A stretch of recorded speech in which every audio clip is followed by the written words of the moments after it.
अस्सलामुअलैकुम। उम्मीद करता हूँ कि आप खैरियत से होंगे।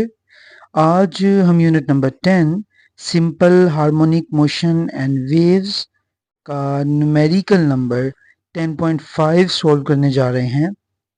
तो सबसे पहले चलते हैं इसकी स्टेटमेंट की तरफ। According to statement, if 100 waves pass through a point of a medium in 20 seconds, what is the frequency and time period of the wave? If its wavelength is 6 centimeter, calculate its wave speed. वो कह रहा है कि अगर हमारे पास 100 waves हैं जो कि किसी मीडियम के एक पॉइंट में से 20 सेकंड में गुजर रही हैं, आपने इन वेव्स की फ्रीक्वेंसी और टाइम पीरियड बताना है।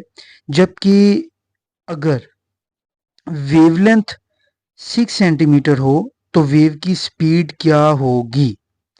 उम्मीद करता हूं कि आपको इसकी स्टेटमेंट की समझ आ गई होगी। सबसे पहले हम लोगों ने इसकी गिवन डाटा की तरफ जाना है। गिवन डाटा की में सिंपल सा हमने नंबर ऑफ वेव्स लिखना है। नंबर ऑफ वेव्स को जाहिर किया जाएगा n से, क्योंकि ये नंबर्स हैं और नंबर्स को जो है ना वो सिंपल n से जाहिर किया जाएगा। टाइम उसने हमें दिया है 20 सेकेंड, जबकि वेवलेंथ दी गई है 6 सेंटीमीटर। 6 सेंटीमीटर को हम लोग मीटर्स में कन्वर्ट करेंगे, दैट विल बी 0.06 मीटर। और रिक्वायर्ड में हमारे पास फ्रीक्वेंसी, टाइम पीरियड और स्पीड आ जाएगा। यहाँ पे हम लोगों ने 3 चीज़ें फाइंड करनी हैं, यानी फ्रीक्वेंसी फाइंड करनी है, टाइम पीरियड फाइंड करना है और वेव की स्पीड फाइंड करनी है। उसके लिए हम लोग सबसे पहले जो फॉर्मूला लगाएंगे वो होगा फ्रीक्वेंसी का। फ्रीक्वेंसी की डिफाइन के अकॉर्डिंग जो नंबर ऑफ वेव्स होती हैं किसी भी पॉइंट में से, वो 1 सेकंड में जो पास करती हैं वो फ्रीक्वेंसी कहलाती है। यानी नंबर ऑफ वेव्स पर सेकंड हमारे पास जो है ना वो फ्रीक्वेंसी कहलाती है।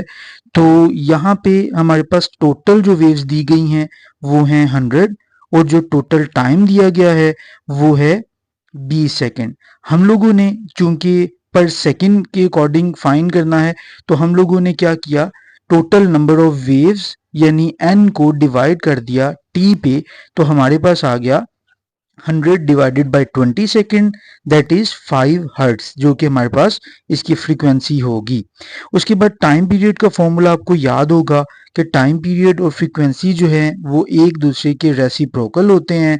तो हम लोगों ने यहाँ पे टाइम पीरियड का फॉर्मूला लगाया t is equal to 1/f। जब हम लोगों ने f की जगह पे 5 हर्ट्ज को पुट किया तो वो हमारे पास बन जाएगा 0.2 सेकेंड।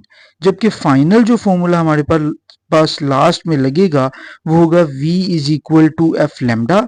यहाँ पे हम लोगों ने वेव की स्पीड फाइंड करनी है। फ्रीक्वेंसी जो हमें दी गई है, जो हम लोगों ने अभी फाइंड भी की थी, वो है 5 हर्ट्ज। जबकि वेवलेंथ जो दी गई है वो हमारे पास ऑलरेडी गिवन डाटा में मौजूद थी, वो थी 0.06 मीटर्स। जब हम लोगों ने 5 को 0.06 मीटर से मल्टीप्लाई किया तो वो बनेगा 0.3 मीटर पर सेकेंड। यहाँ पे 10.5 का इख्तिताम हुआ जाता है। अपना और अपने घर वालों का बहुत ज़्यादा ख्याल रखिएगा। इंशाल्लाह फिर मिलेंगे, तब तक के लिए अल्लाह हाफिज़।